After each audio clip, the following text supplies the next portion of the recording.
هذه ومحسنتين قبلها شرفت له وقاشة dhalinyarta aqoon-yahanada meeshan iskugu timid xafladan caawa quruxda badan oo lagu maamuusayo xildhibaan Maxamed Cadow xildhibaanka Wajeer South sida caadada nooto waqtigan iska gaaban yahay waxaan rabaa inaan u yeero barnaamijka aan bilaabano maadaama boqolkiiba boqol ummad muslim aan nahay inaan u yeerno sheekheena Sheekh Nuur Haadi oo noogu furo duco. أعوذ بالله من الشيطان الرجيم إن الذين قالوا ربنا الله ثم استقاموا تتنزل عليهم الملائكة ألا تخافوا ولا تحزنوا وأبشروا بالجنة التي كنتم توعدون نحن أولياؤكم في الحياة الدنيا وفي الآخرة ولكم فيها ما تشتهي أنفسكم ولكم فيها ما تدعون نزلا من غفور رحيم. marka koobaad Ilaahay baa mahad iska leh subxaanahu wa ta'aala isagoo keenay munaasabadan aadka u qiimo badan aan ku maamuusayno xildhibaankeena Maxamed Cadow marka waa soo dhaweynaynaa xildhibaan hor soo dhawow gobolka Minnesota ku soo dhawow kulley dad badan baad la kulantay anigu fursad uma helin kulamadii hore inaan imaado runtii aniga oo bal mashquul ah marka qaarkood tareenina ku jira bay dhacayeen kuwa qaarkoodna anoo duris ku jiray dhacayeen marka maanta alxamdulillah fursad ba ii tahay inaan maaragtay la kulmo xildhibaanka. ما شاء الله بسم الله الرحمن الرحيم runtii sharaf ii tahay inaan soo dhaweeyo walaalkay Maxamed Cadow oo runtii rugcadaha saxaafiya markuu Al Jazeera nooga soo warrami jiray dagaaladii maxaakiimta oo kale iyo runtii abaarihii wax badan buu runta nooga soo tabin jiray hadeertaana wuxuu nagu matalaa anigu waxaan qabaa Wajeer kaliya ma ahane Soomaalida degan Kenya oo dhan iyo qofka xildhibaanka ka Minnesota labadaba waa labada meelood oo dalka Soomaaliya laga badbaadin doono hadeer laftirkoodan u noqday badbaadada koowaad maxay yeelay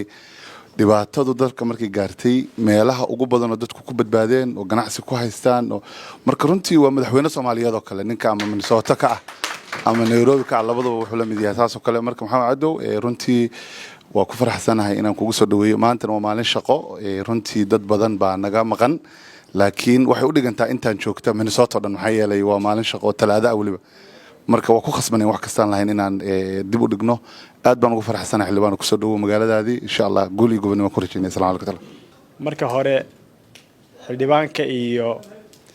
inta kale ka soo qayb gashay oo soo dhaweysay caawa halkan ku soo dhaweysay xafladan qiimaha leh waxaan idinku salaamayaa salaanta islaamka assalaamu calaykum waraxmatullaahi wabarakaatuh. salaan kadib runtii sharaf weyn bay ii tahay xildhibaan dadka halkan jooga ee reer Minnesota waa dad runtii soo dhaweynta aad iyo aad sharaf ugu leh martidana aad iyo aad u soo dhaweeya inuu ixtiraamo martisoorkan runtii ku wanaagsan aniga waqti aan badnayn baan joogay laakiin intaan joogay runtii barasho badan baan runtii aan u yeeshay xildhibaan ku soo dhaweynaynaa wariyuhu sideedaba dadka xogay u baahan yihiin oo soo bandhigaa baahiyo ayuu taxliiliyaa u baahan wax ka qabad runtiina shaqada ay hayaan saxaafadu hayso iyo shaqada baarlamaanku haya waa shaqo related oo aad isugu xiran maxaa yeelay xildhibaanku deegaan doorashuu leeyahay deegaankaas buu xukuumataa inuu baahiyahooda wax ka qabto kormeero hay'adaha ay khusaysan kula xisaabtamo marka wariyuhuna shaqada la mid ah buu hayaa waa shaqo guud oo bulsho buu hayaa wuxuu soo bandhigaa inta badan baahiyo u baahan wax ka qabasho sida uu xildhibaanku u shaqeynayo kale marka runtii waxaan isleeyahay waa khabiir weyn kursiga uu maanta ku fadhiyana bulshadu ku metelo wax badan runtii aan isleeyahay horena waa uga shaqeeyay haddana waa u qaban doonaa marka xildhibaan runtii si sharaf iyo karaamo leh baan kuu soo dhaweynaynaa soo dhawow intaa ka soo qayb gashan aad iyo aad baan ugu mahadnaqayaa asalaamu calaykum waraxmatullahi wabarakaatu xildhibaan soo dhawow waxaan ku faraxsanahay inaan kasoo qayb galo xalfad aad u qurux badan dad qurux badan oo saaxiibada ay fadhiyaan aad iyo aad baan ugu faraxsanahay inaan kasoo qayb galo walaalkeen xildhibaan sharaf iyo karaamo leh diin iyo akhlaaq ka muuqato runtii in ragga cadow oo kale ay siyaasadda soo galaan oo xildhibaanada oo meelaha waliba sharci dejinta fariistaan waxay Soomaalidu dhanba sharaf u tahay inuu ka soo galay meelaha meesha la yiraahdo washaar ka soo galay aan aragno asoo kuraas fadhiya namatalaya waxaa noo muuqata transparency ay muuqata walaalkay waxaa nooga muuqata matalaad dhaba inay maaragtay nin aaminaad leh matalaad leh runtiina markii uu tartamayay Soomaaliya dhan wuxuu ahaa yacni xildhibaanka kaliya attentionka Soomaaliya soo jiitay oo yacni qof kasta oo Soomaali la rabay kursiga inuu fadhiisto marka walaal waa inaan noo soo booqato oo ku faraxsanahay xilkaaga waa kugu duceynaynaa Ilaahay ha kula garab galo insha Allah meena joogno oo garab taaganahay adigaan ayaana matala insha Allah meel aad adigana Soomaalida hantideedii iyo dhaqaalaheedii Nairobi yaala maantay ummadaasna adaa matala marka soo dhawo mar labaad waana mahadsantiin assalaamu calaykum waraxmatullahi wabarakaatu cadow iyo wanaagiisa horeeto iyo wareynimadiisa horeeto iyo tartankii markuu tartamayay aqlabiyadii uu lahaa iyo meesha hadda uu joogo oo meel muhiim ah oo Soomaali muhiim u ah Kenyana muhiim u ah intaas ayaa itusaysa inaan sheego wanaagiisa iyo sharaftiisa waxaan rabaa inaan dhaho cadow xil baa ku saaran waa culus yahay Soomaali waxay joogtaa meeshaada aqlabiyad badanna waa lagugu doortay meel kastoo hadda ay Soomaali jirto waxay isugu timi Kenya waxaa la yidhi biyo la hubaa waa baran Soomaali dowlad goboleed ha ahaato ama dowladda Soomaaliya ha ahaatee wixii dhaqaale lahayay waxaa la isugu keenay Kenya wixii aqoon iyo cilmi la soo raadin lahaana waxaa loo soo doontay Kenya culayskaas waxay la tahay inuu yahay culays weyn oo maadaama MPga aad tahay uu ku saaran yahay waxaan kuugu ducaynaynaa xilka Ilaahay inuu kuu fududeeyo oo Ilaahay kuu sakhiro garabna waa haysataa meel ballaaran iyo dad ballaaran baad ka soo jeedaa mar labaad iyo mar koowaad soo dhawow waa ku faraxsanahay aragtidaada inaan live kuula kulanno waxaan mahad celinayaa dadka ka soo qayb galay xafladan cashada walaalkeen xildhibaan cadow idinkana waa mahadsantihiin xildhibaan hadda anagu reer Kenyana waa nahay oo Kenya meeshaan u soo qaxnay haddaan Soomaali nahay markii la soo yaacay meeshaan u nimay meeshiina soo dhaweysay way naga faa'iideen annaguna waa ku nasanay oo waan ka faa'iidnay markaan nimid ganacsigeeda iyo dadka maaragtay xitaa dadka Kenyaanka ganacsi ma lahayn laakiin Soomaalidu waxay u noqotay role model waa ku faraxsanahay inaan ka qayb noqono marka aniga farxad gaar ii tahay xildhibaankeyga inaan soo dhaweeyo oo ku soo dhaweeyo gurigeyga Minneapolis soo dhawow farxad bay noo tahay Ilaahay shaqada ha kuu fudaydiyo insha Allah waa ku taageeraynaa marka dambeeto waa ku baranay waa ku aragnay shaqada aqabatidna waa ku faraxsanahay marka taageerada intaydaan iyo inta kaleba kambeynada waa ku fiicana meesha reer Minneapolis intaasay ku fiicayin kambeynada ama dhaqaale aan kaga qayb gal ama xoog aan kaga qayb galnay insha Allah nagu tashahada kadib insha Allah inta yadaan iyo inta kaleba waa mahadsantihiin assalaamu calaykum waraxmatullaahi wabarakaatuh waxaan runtii Maxamed Minnesota kuma filla waxaad joogaysaa one maalin baan u malanayaa how many days aad joogi doontaa berri baad joogtaa I think Minnesota kuma filla one day waxaa ficlaan inaad in ka badan soo qaadato ya runtii jaariyad ballaaran baa joogta community runtii aad u ballaaran oo muhiim ah jooga wax badan baad ka baran lahayd marka aad baan kuu soo dhaweynaynaa thank you so much maxamed cadow muddo badan baa soo wada shaqeyn maxamed cadow before Al Jazeera tegin wuxuu ka shaqeyn jiray TV kale wuxuu u fadhiyay African Union Ethiopia ninka u fadhiya buu ahaa oo soo warin jiray wixii meeshaas markaa ka dhacay shir ah Maxamed Caddo waxa ku leeyahay walaal haddana waxa tahay MP waxaan u maleynayaa halgankaadii Soomaali oo la raadin jirtay maaragtay nabad iyo Soomaalinimada hore inay ku soo noqoto meeshaada inaad ka sii wadid Minnesota meel qiimo badan sida dadka ay sheegeen dadku soo dhaweynaa waa runtii waa gacan qabanaa adigana dadkaas ka mid tahay soo dhawow dadka wax macallimiinta ah iyo dadka wariyaasha ah iyo dadka ganacsatada ah markay siyaasadda galaan expectationka waa ka duwan yahay dadka caadiga ah waxa laga sugay waa ka duwan yahay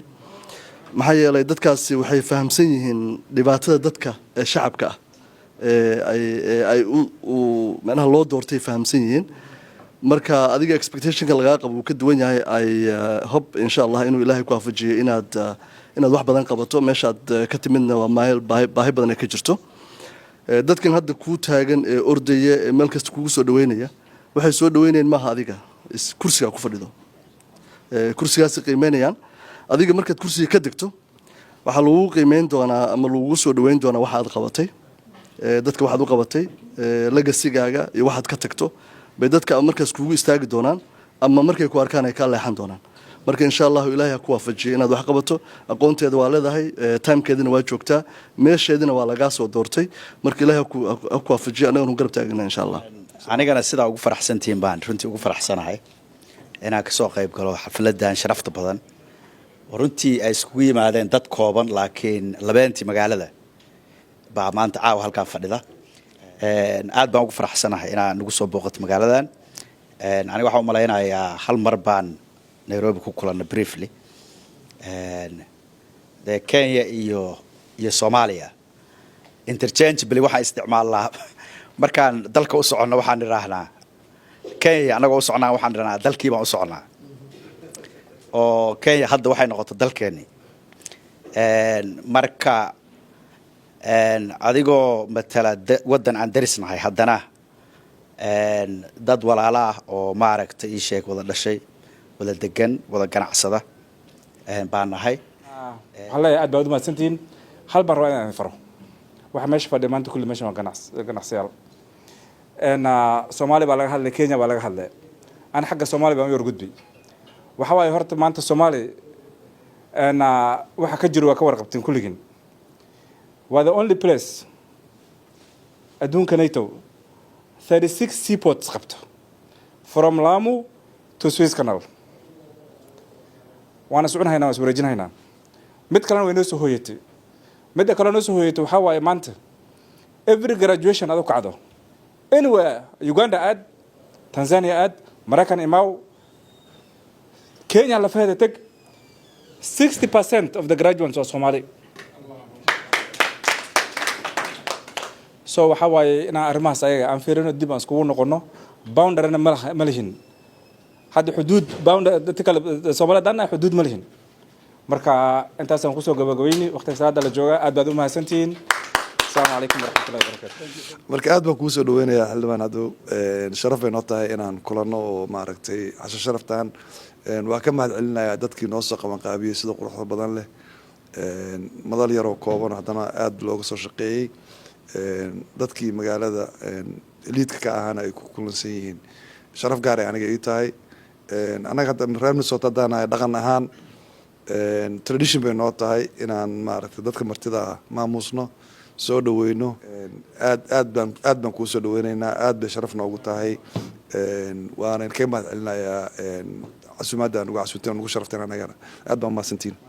Maxamed Caddow aan ku soo dhaweeyo state-ka Minnesota waxa kaloo sharaf ii ah inaan maaragtay dadkii maaragtay magaalada ugu dhaqdhaqaaq roona waqti yar gudaheed ay ku soo aydeen ay ku yimaadeen halkan maadaama safaray kiisa uu noogu yimid ay tahay waqti gaaban BBC wuxuu taagan yahay kursiga Ward 6 xildhibaan tartamaya Ward 6 weeyaan runtii xaafadda aan ka soo jeedana dhaqankeygii waas Maxamuud Canshuur baa indoos gareeyay waas Canshuur hadduu indoos gareeyana anigana waa indoos gareeyay بسم الله السلام عليكم ورحمة الله وبركاته. مركب ورئيس وحن سلام يا علماء ونرجو الشيخ نور هادي يو أدير محمد مرسل أورنتي إيمانك مساجدك طبعا كسنة قدام بينا قدوميه عيانا مدبنا كشغين علماء رنتي waxay noo yihiin laf dhabar markii loo fiirinac walba sidoo kale waxaan salaamayaa siyaasiyiinta la joogta Cabdi Xabiib iyo Daga Cabdi Aadan iyo saaxiibka Mukhtaar oo hadda asagu saansaday oo xamar hadda noo yimi aliganay marka runtii waa salaamayaa iyo odayaasha dhaqanka adeer jaamac iyo ugaas nuur runtii aniga markii uu imaanayay maxamed cadow ما أقول ما لهين ما نقولين لكن سفير بقى أفضلها محمد عبد الكان نلا عمر آدم بقى يسوعي وربي بيسوي حل بانك يبقى إيمانية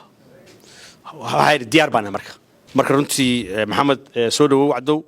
محمد عدو كل بس الشيء ورقة عدا صحافة ذات جسيرة بي بي سي كشقي كهر انتو نسوق السياسة ده طبعا وقرن كرا قفل بقى إنه نقوم من مشاركي وعن فيلا صحافة ده كبتنا لكن وحويمي deegaankii uu ka soo jeedo inuu wax qabto qofku mar hadduu gaaro age waxa jira uu ka tagay shaqada oo isla yahay bal at least legacy wax ka tag wajeer runtii waxay ka mid tahay meelaha dadka Soomaalida ay aad u degan especially ay ka jiraan baahiyaha badan gaar ahaan gobolada Soomaalida ay degan yihiin oo wajeer iyo Gaarisa way ka dambeeyaan kida dambe marka anigu runtii hadda waxaan aaminsanahay oo aan Maxamed Nasigar oo isku arkaynaa maantay maalintii ugu fiicnayd oo dadka Soomaaliyeed ay fursad haystaan waa maxay markaa isku helaan saddex shay Soomaalida oo dhaqaale yeelatay Soomaalida oo wax baratay oo 4,000 jaamacad uga baxaan Soomaalida oo vision siyaasadeed oo aragti leh ay ka soo baxeen siyaasiyiin runtii uu ka mid yahay Maxamed Caddo iyo siyaasiyiin dhalinyaro ah aaminsan wax qabad qofka siyaasiga runtii marka uu inuu aaminsan yahay inuu legacy iyo taariikh ka tago siyaasaddu lacag maaha ganacsi maaha waa social service waa arrimo bulsho waa improve the people dadka in noloshooda wax laga bedelo marka runtii kameenkiisa waa daawanaya Maxamed iyo rag kaleba wax qabad ayuu ka dhawaajiyay sida hadda aan markii aan rekoorkiisa fiiriyana intii yareed hadda uu joogo 2 sano barkii ilaa 12 ceel buqoday waxbarashada wuxuu subiyay qondo dhaqaale ah marka runtii waxaan fili doonaa hadduu in ka badan joogno inuu aqoon doono laakiin Maxamed runtii hadda waxaan u sheegayaa maanta dadka Soomaalida fursad bay haystaan madaxweyne idinka maanta priority in siinaya oo William Ruto oo Soomaalida runtii aad ugu dhow oo xataa sometimes asaga lagu maaga Soomaalida raadiis baa haysataan marka waxaan qabaa in laga faa'iideysto 2 sano ee barka haray iyo markii kale la doorto teeram kale intii la doorto runtii wax badan inuu qaban doono marka fursadaha laga faa'iideysto in maanta Soomaalida wax loo qabto marka runtii aad iyo aad baan ku mahadcelinayaa marka waxaan rabnaa inaan hadda intaan bartikolka furin maadaama Maxamed hadda waxyaabaha aadka loogu amaanay oo xildhibaanada kii oo dhani dawladda ay qarsan tahay oo ah bay'adda ama environmentiga in lagu siiyo award oo u dooday iyo runtii dhinaca low income dadka ah say u lahayeen nolol fiican marka shahaadaan rabaa inaan siiyo marka ugu horeysa laakiin laba nin baan Nairobi ka soo wacay waxay dhan BBC waa ognahay qof walba oo yimaad inaad soo dhaweysaan 1 iyo 2 baa ku soo dhaweysaan laakiin 3 ninkaas gaarsiiya labadaa nin waa laba nin oo ganacsato ah nin waxaa la yiraahdaa Khaliif Rabbi Kaahin nina waxaa la Saciid Siibad labaduba way la soo hadleen waxay dhaheen waa ognahay 1 iyo 2 inaa u subisaan laakiin waxaan rabnaa Maxamed wax ka duwan in loo subiyo 3 la gaarsiiyo nimanka masjidkooda waa maqal waana subin marka runtii aad iyo aad baan ku mahadcelinayaa marka waxaan rabnaa inaan hadda intaan bartikolka furin maadaama Maxamed hadda waxyaabaha aadka loogu amaanay oo xildhibaanada kii oo dhani dawladda ay qarsan tahay oo ah bay'adda ama environmentiga in lagu siiyo award oo u dooday iyo runtii dhinaca low income dadka ah say u lahayeen nolol fiican runtii waxaa sharaf noo ah shahaadada inay ku doonsiinayaan saaxiibkay ganacsadahayga shiikhayga ugaaskayga ugaas nuur iyo ugaas nuur labaduba waa laba nuur iyo saaxiibkay Cumar Aadan marka runtii shahaadadan waxa bixiyo organizationka anigu aan ka ahay directorka oo la yiraahdo Somali Family Life Center waa meelaha isaga midka aan ka nahay maadaama adiga xagga biyaha iyo bay'adda ah hadda magaceedana waa Life Center ba oo runtii wax badan community-ga u shaqeynaysay 15 sano u dambeeyay runtii waxaan maanta ku siin doonaa watan waa shahaadada kuwaad laakiin haddii taramka waxba soo qabato wax ka weyn baa helaysaa waa tacaal marka aad u baasay dhammaan akhyaarta halkan isugu timid mudanayaal iyo marweyn علماء الدين كصلاة الدين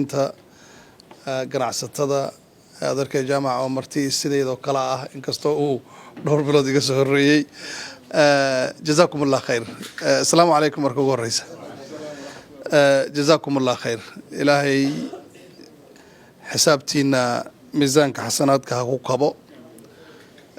سو دوينت وناكسن تانية انتي عانمد إلا هذا وناك يما تقانا سو دوين يو فرحات بان كلا كل ما من السورة honestly أنا وحانا هاي dadka u walwalo mustaqbalka Soomaaliya si aad ama Soomaalida aad ugu walwalaanahay maxay mutaysan doonaan ummadda Soomaaliyeed maxaa xigo waxaan oran karaa safarkaygan waxa si fiican ma taqaanaa iigu soo laabtay kalsooni iyo ma taqaanaa aaminaad ah in dunta iyo dirka Soomaalinimo wali uu nool yahay wali Soomaalinimadu ay nooshahay idinkaana astaan u ah sida aad dadka u soo dhaweynaysaan sida idinka aad soo qadarinaysaan horumarada aad gaaraysaan oo qayb walba leh dadaalka aan kala go'a lahayn ee aad ugu jirtaan horumarinta ma taqaanaa aayihiina iyo aayaha ubadkiina iyo sida aad aga muuqataan bulshada aad ku dhex jirtaan ixtiraamna ugu haysataan waa inta ma taqaanaa cid walba ay doonayso waana idinku bogaadinaya dhabtii aad iyo aad baad u mahadsantihiin